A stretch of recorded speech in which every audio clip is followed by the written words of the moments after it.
விஷயங்களை செஞ்சு கணவனுடைய சிந்தனையை மாற்றி சாதிக்க நினைக்கிறது. இரண்டாவது என்ன? நன்றி நிராகரிக்கிறது. பெண்களுடைய இயல்பு என்று ரசூல் ஸல்லல்லாஹு அலைஹி வஸல்லம் அவர்கள் சொல்கிறார்கள். திருமணம் முடிச்சா பெண்களுக்கு அப்படி உங்களோட கோபத்திலையோ உங்களை எதிர்க்கணும்ன்றோ இல்லாம கிடையாது. அது அவங்களுக்கு அப்படி ஒரு இயல்பு வச்சுக்கிறான்ல. நீங்க பாப்பீங்க சில பெண்களுக்கு இந்த ஹதீஸை சொன்னா நாங்க நிராகரிச்சோம். ரசூலுல்லாஹ் சொல்றாங்க, விளக்கம் சொல்றாங்க. அதாவது லவ் அஹ்சன்த இலா இஹ்தாஹுன்ன தஹ்ரன், காலம் முழுதும் மனைவியரில் ஒருவருக்கு நீ நிறைய நலவுகள் செய்து சும்மா வஜதத் ஃபீக ஷைஅன், ஒரு குறையை நீ செஞ்சிட்டான்னு செய்வை, என்ன சொல்லுவா தெரியுமா? மாவஜத்து ஃபீக கைரன் கத்து, இதுவரைக்கும் உங்களால என்ன நலவு தான் நான் கண்டேன் அப்படி என்று நீங்கள் சொல்லி விடுவீர்கள் என்றாங்க. இதுவரைக்கும் உங்களை எதைத்தான் நான் கண்டேன் என்று நீங்கள் சொல்லி விடுவீர்கள் சொல்றாங்க. எப்படி அழகா சொல்றாங்களே, காலம் ஃபுல்லா செஞ்சாலும் ஒரு குறையை கண்ட என்னதான் கண்டேன்றுவாங்க.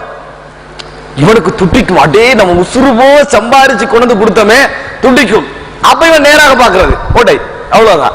அங்கெல்லாம் நேராக்கல, பொறுத்துட்டு அடக்கிட்டு போகத்தான் இருக்குது. அந்த மாதிரி கட்டங்கள்ல பொறுத்துட்டு அடக்கிட்டு போயிருங்க. அந்த இடத்த விளக்கம் சொல்லி நான் உனக்கு போன வருஷம் அப்படி செஞ்சேன் அந்த வருஷம் அப்படி செஞ்சேன்னு செல்ல ஆரம்பிச்சுக்கண்டா இந்த பைலாவை ஒவ்வொரு கிழமையும் செல்ல வேண்டி வரும். ஒரு நாள் அல்ல, அவன் ஒவ்வொரு இடத்துல நிராகரிக்கிற டைம்லையும் இந்த எஜெண்டாவை சொல்லிக்கிட்டே இருப்பீங்க. அதை எல்லாத்தையும் சேர்த்து ஒரு நாளுக்கு ஒரு வசனம் வரும், இதைத்தான் டெய்லி செல்றீங்க அப்படின்னு, இதைத்தான் டெய்லி செல்றீங்க, அது எல்லாம் சேர்ந்து போயிடும் உங்களுக்கு. அதனால